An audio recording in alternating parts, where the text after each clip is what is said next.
Today is the Nation Day that the United Methodist Church and other organizations, Catholic Church and others, celebrate Children's Sabbath. Children's Sabbath is a day set aside in observance of our children. A lot of the things that our children go through, and a lot of things how their lives are, it says, well, I'll just read you what I wrote and then I'll read the scripture that it relates to. Today is the day set aside to honor and think about children.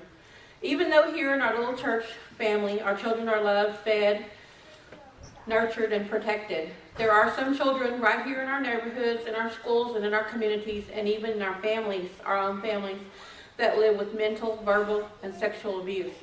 They are blamed for the shortcomings of their parents and grandparents and are the recipients of mean and hurtful things. Every 3 hours, a child is killed by gun violence. More than that, a child is violated and beaten. They are such low, devious acts. The convicted of these acts have to be protected from other prisoners when they are incarcerated. All I'm asking today is to take the time to think about a child and think about the children and their plight, the lives they live every day. And the scripture that relates to that is Micah 4:1-5. It says, God shall judge between many peoples and shall arbitrate between strong nations far away. They shall beat their swords into plowshares and their spears into pruning hooks.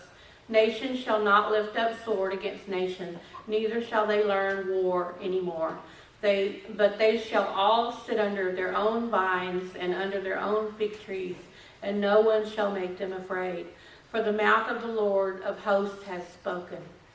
And in closing, I just wanted to say to take that time today and know you have a beautiful day with your family and a beautiful day for praising the Lord. And think about a child, not necessarily your child, but a child that may be going through things. And I had the little boy, but I don't know where he went. I cut out the boy and the girl, and before you leave today, I will give you everybody a child to take home. We're going to do it in children's church, to take home, to just put up, to pray for that child. And the child are faceless and they're nameless, so they could be anybody. To think about a child that could be hurt or maybe die today. And it's very sobering to think that our little children sitting here could be one of those kids. I just want to say thank you for a few minutes.